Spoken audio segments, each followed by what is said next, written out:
Thank you all for being here. This is an important ministry of the Minnesota Council of Churches, and Westminster is part of this ministry, and we're eager to hear from you all. I'm going to turn it over to Michelle Henry, who will do a more formal introduction. Michelle. Good morning. My name is Michelle LaBelle Henry, and I'm a member of the Social Justice Ministry team here at Westminster. We build the social justice forums and adult education presentations around common themes. The social justice forum theme is diving deeper together so all will flourish. This theme builds on our heightened awareness of the systemic and critical issues affecting our community, brought to greater attention in recent years, most especially in the response to the murder of George Floyd. Through the forums, we will learn about longstanding needs and becoming more prepared to support the flourishing of all members of our community. The adult education theme is building the beloved community, construction, restructuring, and repair. This winter, all adult education programming will continue to explore how a commitment to building the beloved community can guide the way we live in community together and help us build new habits and systems that connect us all in greater love, justice, and mercy. Today, we welcome two leaders from the Minnesota Council of Churches, Reverend Jim Bear Jacobs and Reverend Pamela Ngunjiri.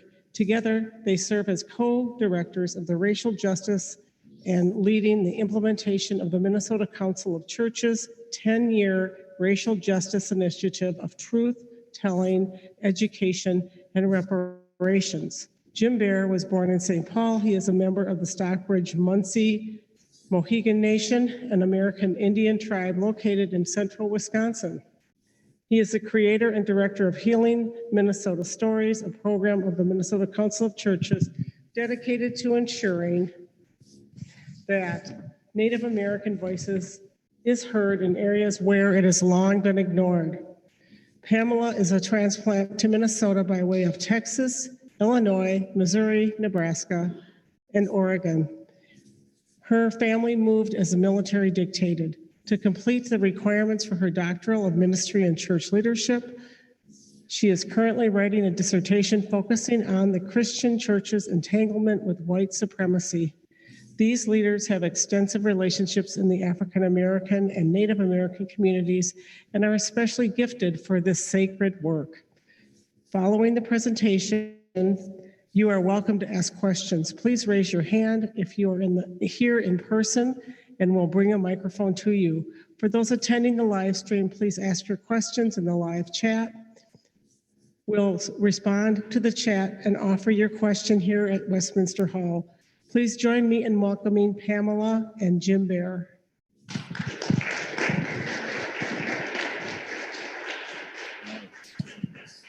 Great job. Well, good morning, everyone. Thank you for joining us today, and it's good to be here with you all. I don't know if Pastor Tim is still in the room, but it's always good to see you, my friend, even through virtual space. Oh, there he is, way in the back. Very good to see you again, my friend. I hope you and your family are doing well. I hear you're going on sabbatical soon, so I hope you're going someplace with a little less snow. At least enjoy some of that. As was said in the intro, Reverend Pamela and myself are co-directors here for racial justice at the Minnesota Council of Churches. And as part of that job, we are tasked with creating and executing the Minnesota Council's program on truth, education, and reparations. This came about shortly after the murder of George Floyd, as the board of directors here at the Minnesota Council,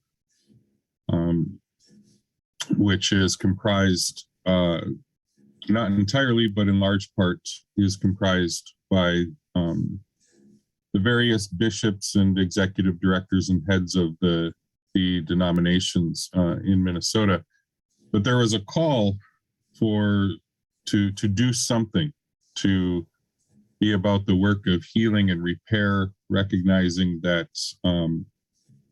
that doing nothing has literally gotten us into a whole world of trouble.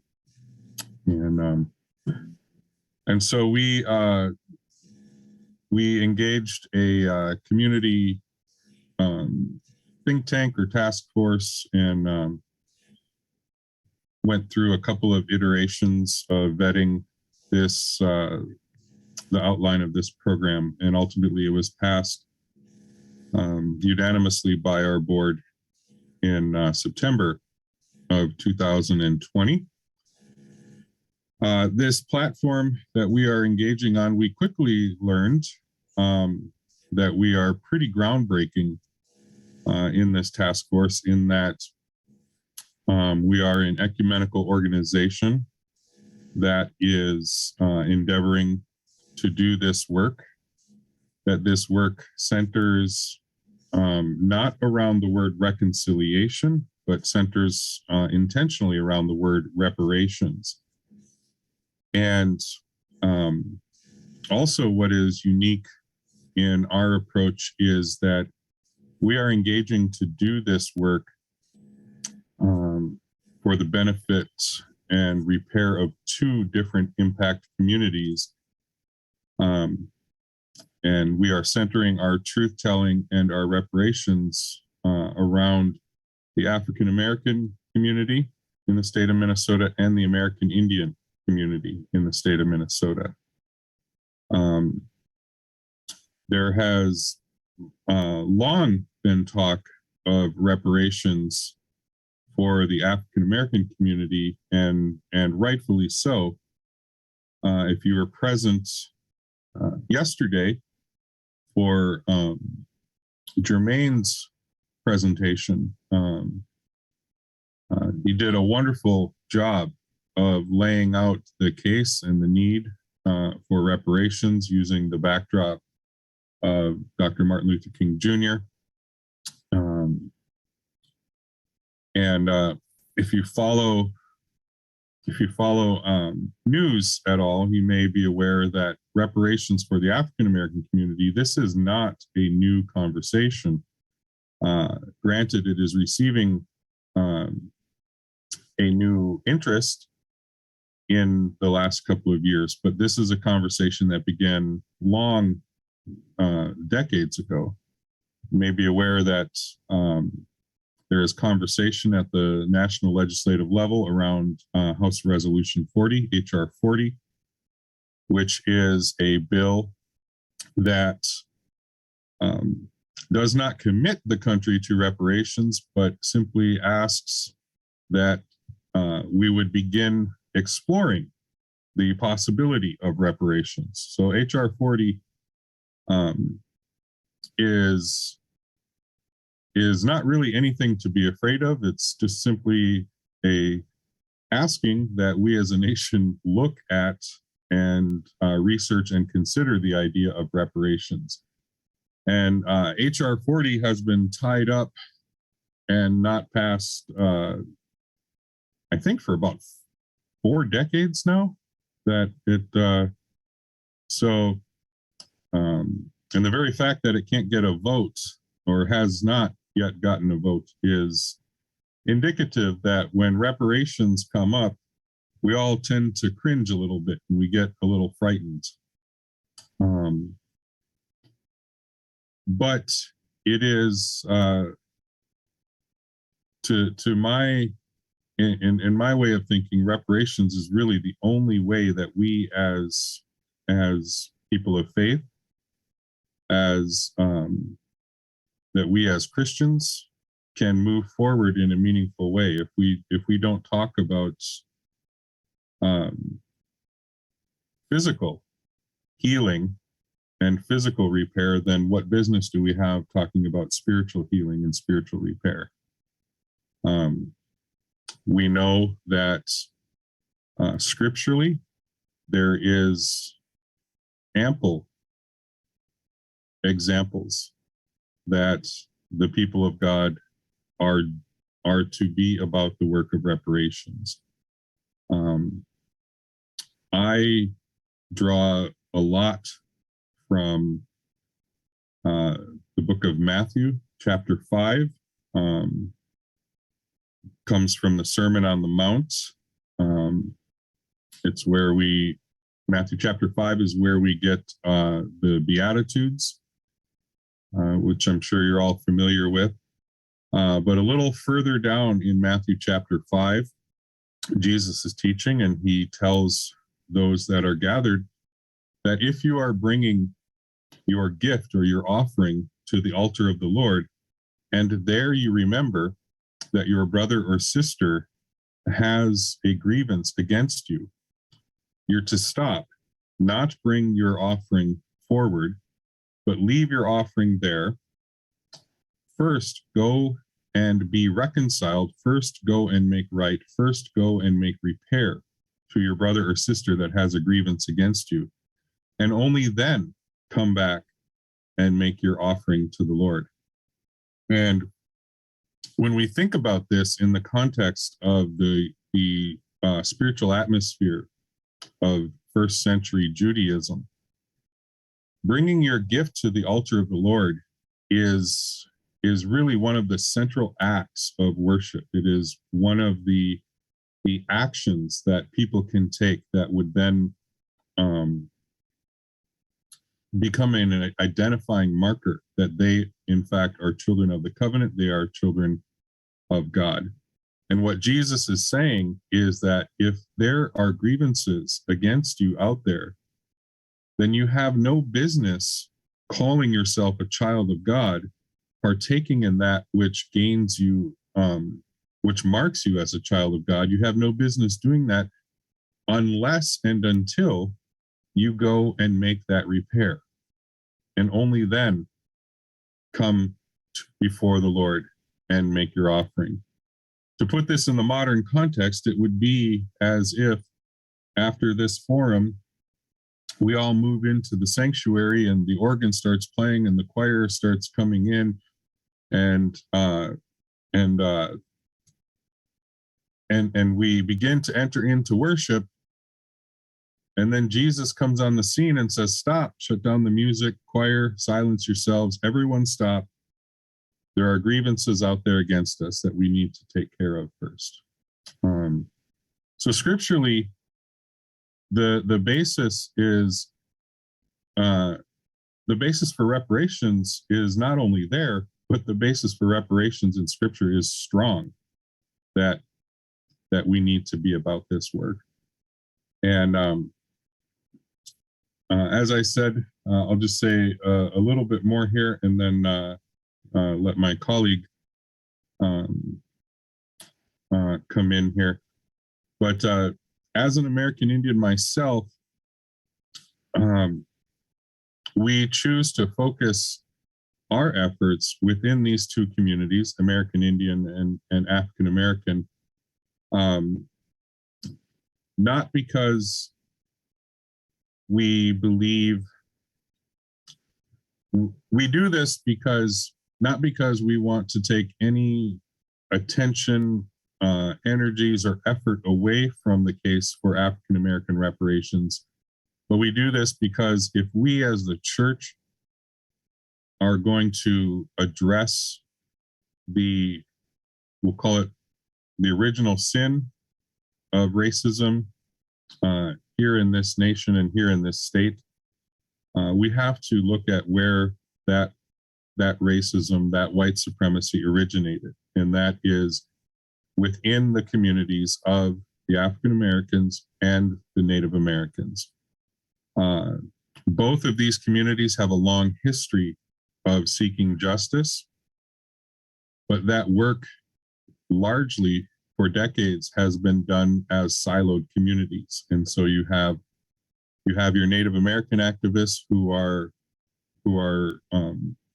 seeking redress and justice, and you have your African American activists who are seeking redress and justice. And what we are endeavoring to do is to bring those two groups of activists, those organizers, those people in the streets together and say, we are stronger together when we combine our voices than we will ever be if we continue to do this in siloed communities. And we know that this country was built on the backs of enslaved Africans who were brought to this country and forced into chattel slavery. And we know that this country was also built on the theft of land and the genocide of indigenous people. And it's only when we begin, it's only when we bring those two narratives, those two truths together, that this land was founded on theft, genocide, and slavery, that we begin to see the whole picture and we begin to build a more accurate communal memory. Because we know that when the Western explorers like Columbus and others came here, it introduced to this hemisphere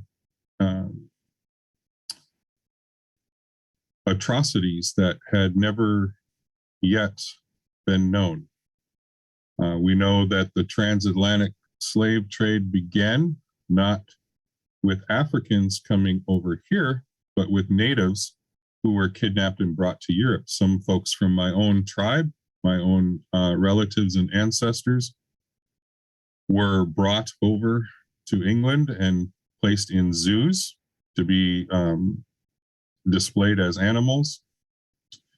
We know that, just a few months ago, we came together and celebrated Thanksgiving, which is a holiday that in large part is built around this mythological occurrence of a first Thanksgiving. But if you recall, one of the heroes that emerges out of that mythology of the first Thanksgiving, the person of Squanto, that first Thanksgiving is only possible because Squanto knew some English. And how did Squanto know English? Well, it's because a number of years before that first, call it Thanksgiving, before that, Squanto was kidnapped out of his tribe, brought over to England, was placed into slavery there, and eventually escaped from the person that owned him and stowed away on a ship coming back to his homeland. And so we're at so our own stories of the foundings of this nation, hidden in those stories, the dark parts we don't like to talk about all that much, but hidden in those stories are the realities of genocide and slavery. Because as Squanto came back and sought his own people, what he discovered after escaping slavery was that his own people didn't exist anymore. And that is how Squanto ended up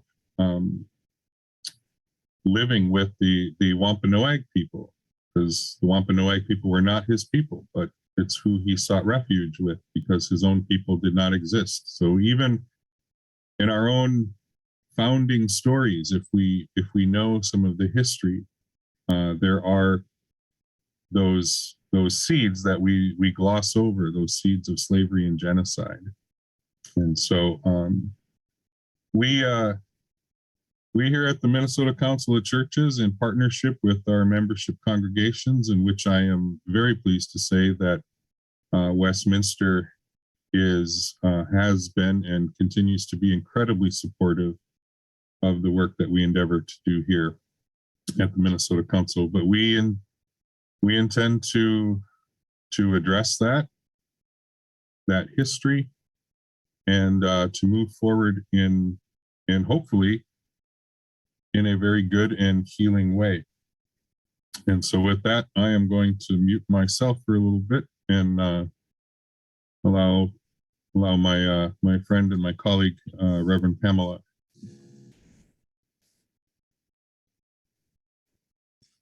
Good morning, everybody. It's good to see you on this wintry day here in Minnesota. I often make lots of references to the weather because there's quite a bit of difference between the weather in Minnesota and Texas, but here I am. So we're glad to be with you. So one of the things I wanted to talk about with regard to reparations and trying to sort out what it is that we're trying to do in our work is that I went back and I reviewed lots of questions that we got from churches when our work was first announced to the public, and we got lots of emails from various churches. And the question we heard most often from those churches is, what can they do for the work of reparations? And it's a great question. And it's a great question with regard to our work in the third part of our 3-tier program, which is reparations. The first part is storytelling. The second part is education. So when I was thinking about that question, I ran across a quote, and this is what the quote says. Don't be so focused on restitution that you miss out on restoration. A lady by the name of Kelly Nielsen wrote that quote. And that has kind of stuck with me. And I thought, okay, so what does that mean? So bear with me this morning as I try to unpack that a little bit to help us understand part of what it is we're seeking in our work of reparations. So if you think about restoration, it is a major part of reparations, and it helps reparations to not be charity, to not be tokenism, to not be a check this off the activity list thing that enables folks that to return to or maintain the current status quo. Restoration means there's a genuine heart change, a sacrifice has occurred, there's been a relinquishment of power or ownership, and there has been an understanding that the current structure came about, how the current structure came about, and the intent to change that. So I think sometimes when we ask that question about what can we do for reparations, we forget about the restoration piece. But restoration is a part of reparations. And so when I think of it, I think of restoration as the spiritual work of reparations. And so what it does, for instance, in our 3-tier program in truth-telling, what the spiritual work of restoration is, we tell the truth so that the truth can awaken the soul of folks with regard to the harms that have occurred to BIPOC people. That when we tell the truth breaks down the false walls and the myths and the lies that dehumanize BIPOC folks, and that inform and justify the less than human treatment that continues even today for people who don't look like white people. And so another way to put it from a BIPOC perspective is BIPOCs believing that, getting to the point that we believe that we are not who they say we are. So when I think about reparations, I think we have to break it down into several pieces. And like I said, I call it the spiritual work of reparations. When we talk about education, we're talking about working towards answering how do we remove the false faces and the false narratives that are in our psyches, that are in our eyes when we see people of color, that are in our hearts when we encounter people of color. How do we tear down all that falsehood? And that is the purpose of education. Education is also rebuilding. So the other piece of that is picking up the mantle and figuring out how to rebuild the humanity of BIPOC people, the face of BIPOC people, and restoring the soul of both BIPOC people and white folks. When I think about restoration, I think about restoration as the healing to our whole selves so that we can restore the whole selves to others. I don't know if that makes sense, but of course we have the Q&A. You can ask me questions about it in a little bit if it doesn't make sense. Restitution, the other piece of reparations, is so that Black folks or BIPOC folks can have means and access to resources to do the work of restoring our own selves. Another way to call it is soul repair. And I ran across that. Somebody mentioned it in a meeting we had last week, and I looked it up to see what it meant. And when you hear about soul repair, it's also referred to as moral injury. It refers to veterans of war. And I thought, okay, but how does that apply to what we're doing? Well, racism and white superiority are moral injuries to the soul and are weapons of war that has been perpetrated upon BIPOC people in this country. So that injury, that is part of the injury, is the refusal to act, the refusal to see, the refusal to intervene where we see wrong happening. So that in itself is something that we have to deal with, that we have to begin to repair, to restore our humanity and all of our humanity, so that we can be whole persons, so that we can then represent the kingdom of God as we claim ourselves as Christ's followers. So the last thing I'm going to say, yesterday, Reverend Anthony said something that really stuck out to me. And this is what he said. He said that white folks have to understand that they are debtors, and that Black and Native folk and other persons of colors are creditors. And when you think of it in that perspective, then you have the clear understanding then that reparation is a payment towards the repair for a debt that is owed to these folks. I'm going to stop there and go into the Q&A. Before we move into the Q&A, I want to take a couple of minutes, because when we present on our program, one of the questions that will invariably come up is, okay, what does reparations look like? Everyone is talking about reparations, but what does that look like? And the answer that for us here at the Minnesota Council of Churches is a very honest answer, and that answer right now is we don't know. And the reason we don't know is because what our plan to arrive at meaningful reparations, how we plan to come to that, is through the understanding that reparations cannot be defined by the oppressor, but reparations can only be defined by those that have been oppressed. And so, as Reverend Pamela said, we have received a lot of correspondence from various organizations and churches that say, okay, here's what we are doing for reparations. And then they will lay out their program, and they will lay out their works, and they are good works.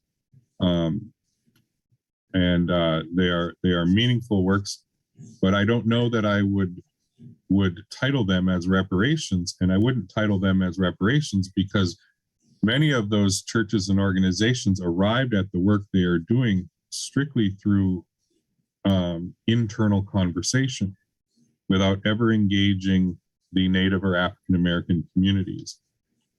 And so what we are going to do here at the Minnesota Council of Churches is beginning here in 2022, we are going to convene, we'll call it a think tank. We are going to convene a group of people who are organizers, activists, academics from the African American and the Native American communities. And we are going to begin a series of conversations that are internal conversations. And the purpose of these conversations is going to be to define, to listen to these organizations, these individuals, so that we can arrive at what are the needed reparations. And only after those conversations have been conducted will we then have an idea of what reparations might look like. And those pathways towards reparations will not have come from the internal conversations of a largely white organization, but will have come from the communities, from members of the communities that have been impacted and affected, that being the African American and the Native American communities. And so, so the very real, honest answer to the question that may be hovering in the room right now, what does reparations look like? I think for us at the council, the only responsible and reasonable answer we can give is we don't know yet, but we have plans in place to arrive at what reparations will look like. So with that, I'm interested to kind of open up the conversation, engage in some Q&A. I have been told by at least 2 different sources that this group, this adult forum here, is a very engaged group. And so I look forward to the conversation we can have here.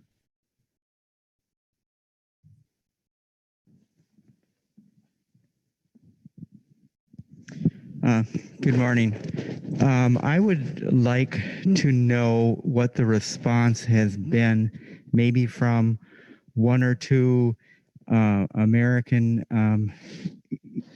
or indigenous communities, and maybe from 1 or 2 African American communities. What has been the response so far? What stands out to you in some of what you've heard so far? Yeah, I will say from many engagements I've had within the Native communities, there is some understandable skepticism.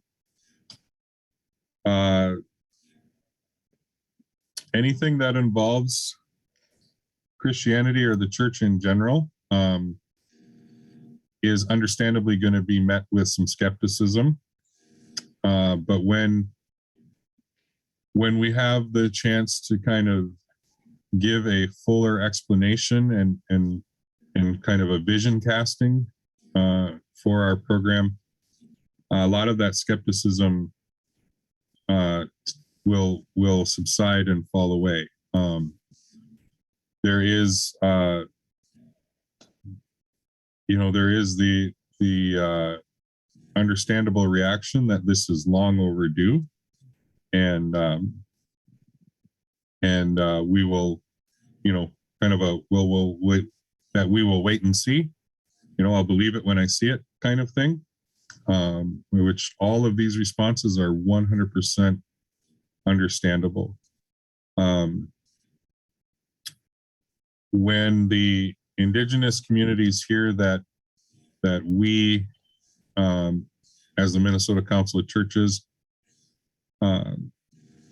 tend to look issues like the legacy of residential boarding schools, that we intend to look that full in the face, to stand as those stories come in, and recognizing that the story that has come out over the last year or so out of Canada with the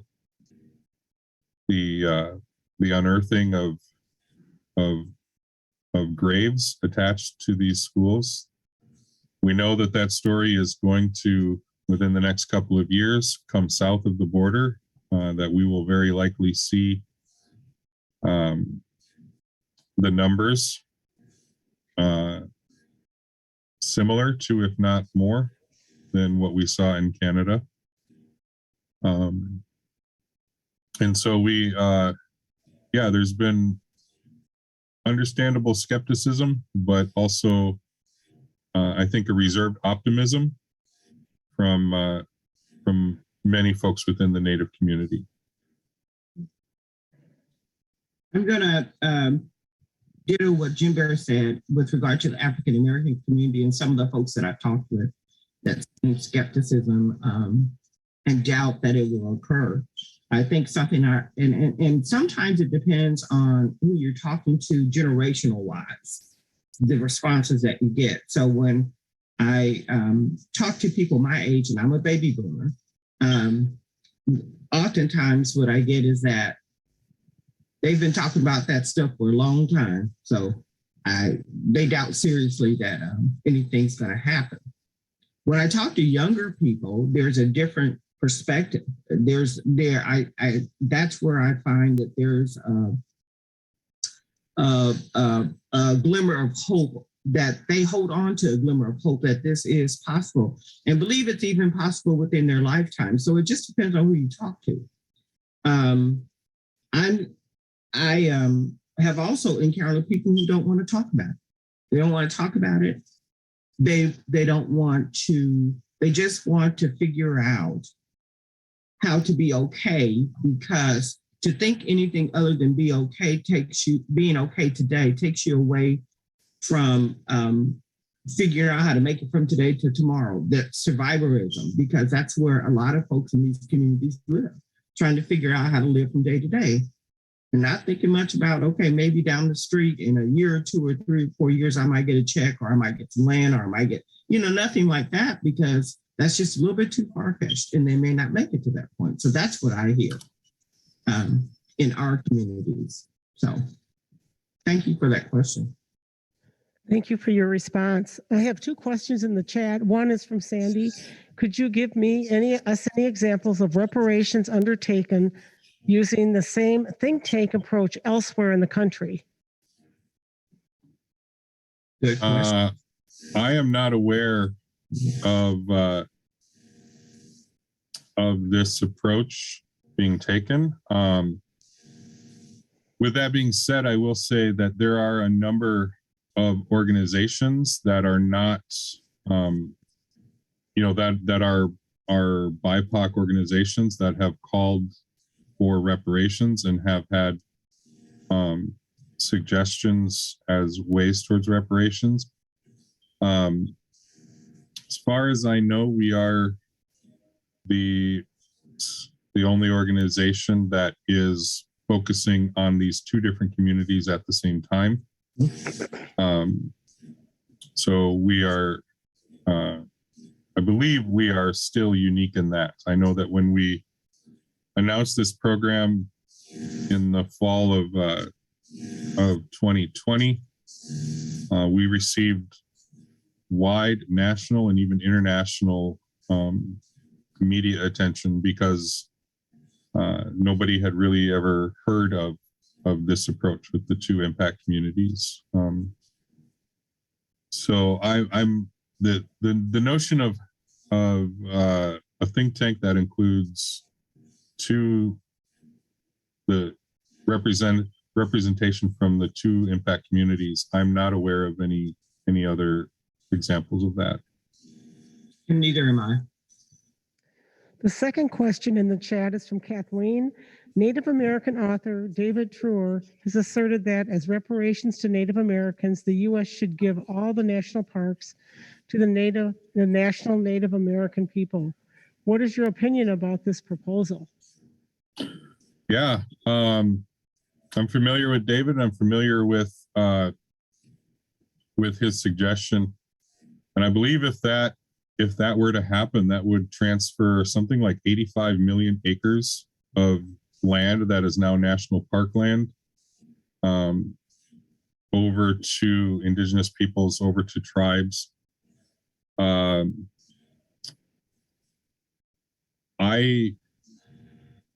I think it's a very compelling idea. I think when we look at the goals of what the national park is, kind of a preservation and a stewardship of these spaces, I can't think of anyone who could do it better than Native peoples. When we recognize that many of these national parks within the borders of those national parks are incredibly sacred indigenous sites.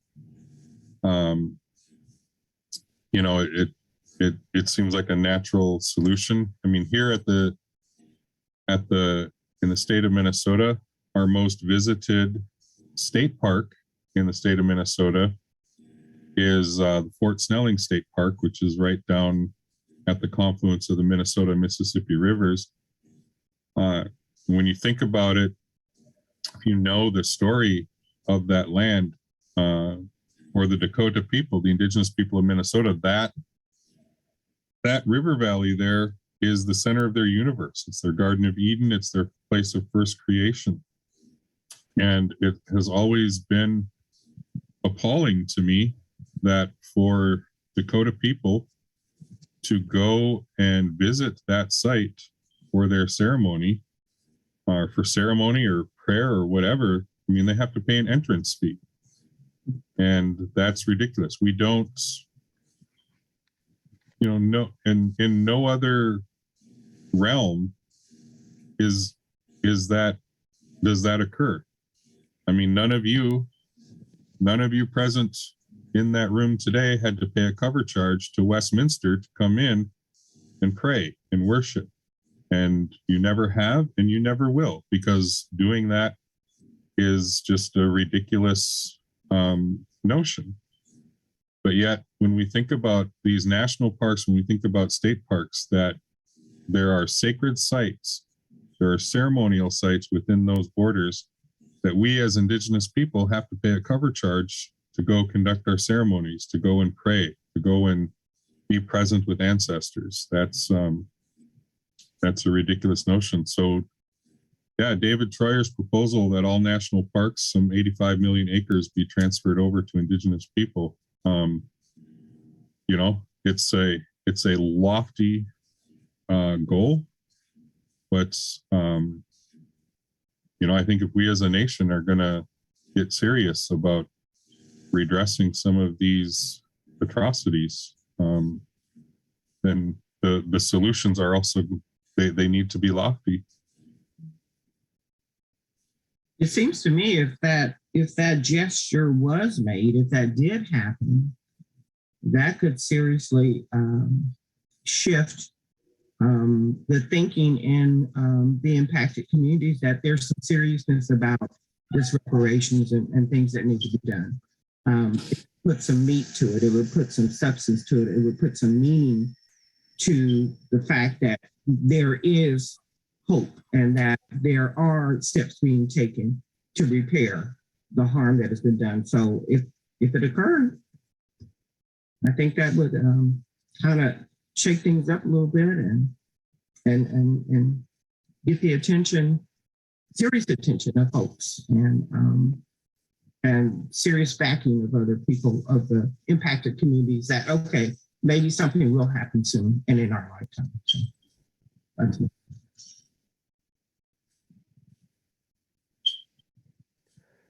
What talking points would you encourage us as a congregation to do when when you in conversation say that reparations aren't necessary, or I don't need to do that because it happened 400 to 500 years ago and it's not my fault anymore? Yeah, I would say, particularly for a congregation like Westminster, which is a historic congregation. Westminster's been around for a long time. And I celebrate that history and I celebrate that heritage, but also there's a negative side to being a very historic congregation, and that is that as white supremacy was being built and established here in the state of Minnesota.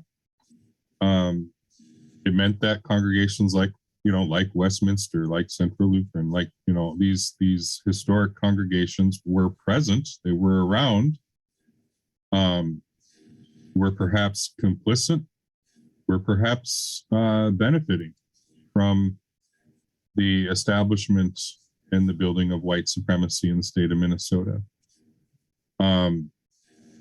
Westminster is it's a Presbyterian denomination. From the perspective of Native Americans, we know that Presbyterians did run some residential boarding schools across the country. So there's that legacy. And also, none of this happened on your watch. None of these atrocities took place in your lifetime. But the reality is that if you are a white person, that there are benefits that come to you just by the fact of your skin color in that. And I would encourage folks to examine their own history, their own family history. If you have received inherited or generational wealth, where is the source of that? Is it tied to land and the exploitation of land that has been stolen from Indigenous people? Is that inherited and generational wealth tied to labor that was stolen from enslaved Africans? If we're going to be serious about this, then we have to do some serious looking in our own stories and our own histories.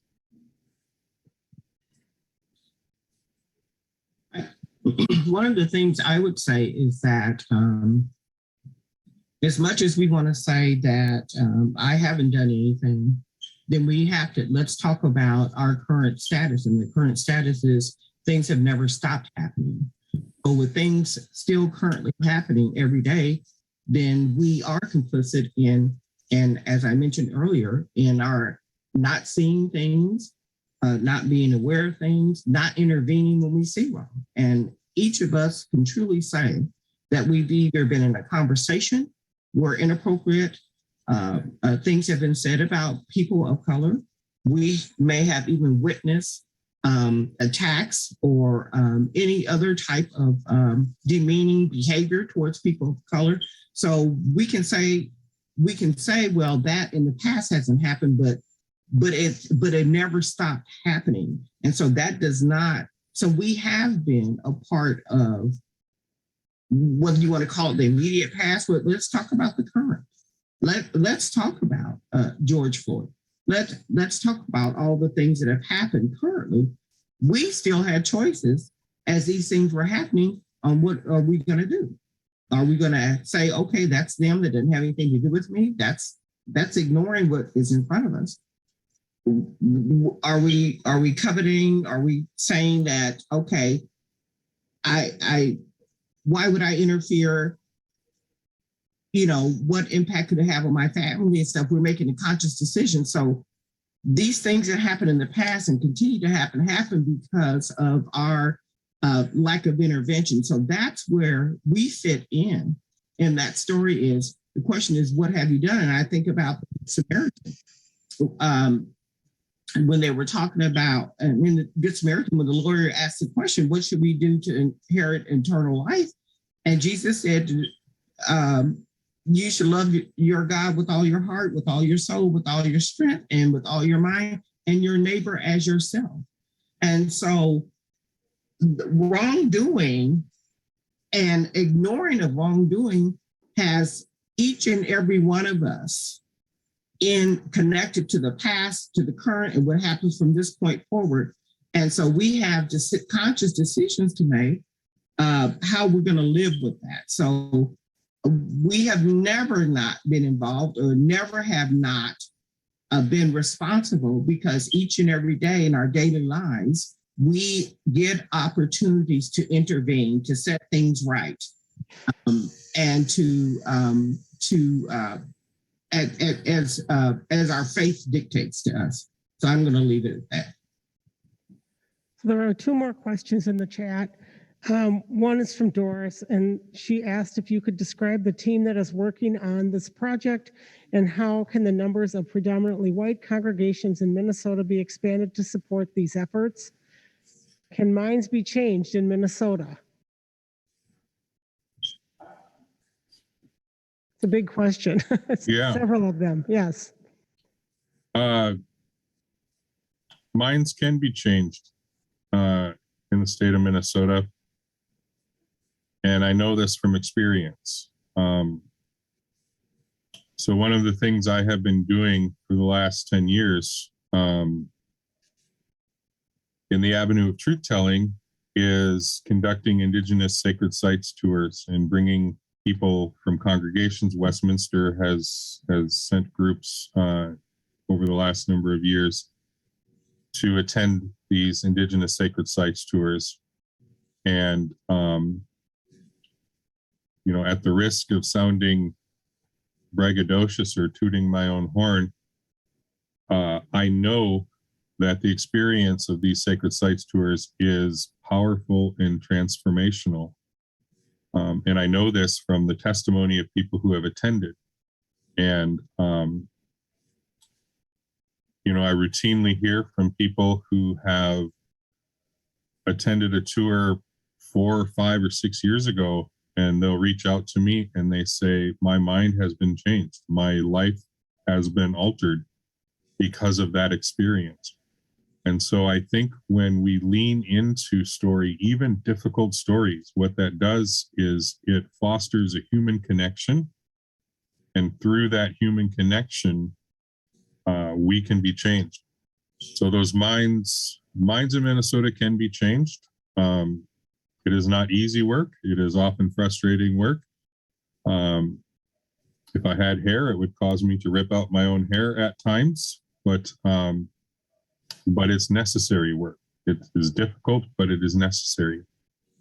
And the way that congregations can get involved is, chances are, for any congregation that might want to get involved, you belong to a denomination that is already involved. As I made reference to, if you're part of a denomination in the state of Minnesota, chances are you are already engaged in the work at the Minnesota Council of Churches through our board. We have 27 different denominations represented on our board. And so the work will be coming. We held our very first truth telling event here in Minneapolis last September. We will hold more truth telling events throughout 2022. And really, this is, we'll never be done with the work of truth telling. So these events will continue. They will move to include outstate and rural Minnesota as early as this year through some smaller engagements, but then also kind of larger events in 2023. How congregations can get involved is be mindful, attend these events when they are in the area, and just kind of be an engaged listener. I'm going to answer the part of the question with regard to can minds be changed. And I think this meeting here today indicates that minds can be changed, whether it's in greater Minnesota or here in the Twin Cities. So one of the first things I realized when I came to work at MCC for this position is I was just floored by all the people that I encountered who are laboring to do this work and bring this work about. And as I was sitting in meetings and meeting people from all walks of life, the thought came to me that this work that we're doing is sacred. And because of the sacredness of this work, this says to me that this is way above man and humanity, and it has to be. But that this is work that will happen despite man, or in spite of man, humankind, meaning because it is the work of God. And the mere fact that so much has happened in the year 2020, I always go back to the spiritual. I always go back to the faith. We are people who serve a God that is always present in the lives of his children. And I think 2020 demonstrated that. How in the world can you have the whole world be on one accord as a result of an event that happened? That's what George Floyd did. You had people from around the world who knew about it and responded to it. The world was on one accord. The world was on one accord with this COVID-19 pandemic. You have something that impacted the entire world. So it's bigger than us. And so I say, yes, minds can be changed and minds will be changed, because it's certainly not up to us and humankind, but it is up to the God that we serve and that we claim through our faith. Well, thank you very much, Pamela and Jim Bear, for sharing your perspectives and your inspiring leadership. Next week, we would like you to join us for the Social Justice Ministry team when we welcome Julie Sjordal, Executive Director of the St. David's Center for Child and Family Development. The All-Church Book Read Committee will host Travis Zimmerman from the Crane Clan of the Grand Portage Band of Lake Superior, Chippewa, to discuss the American Indian experience in the 20th century. Please join them.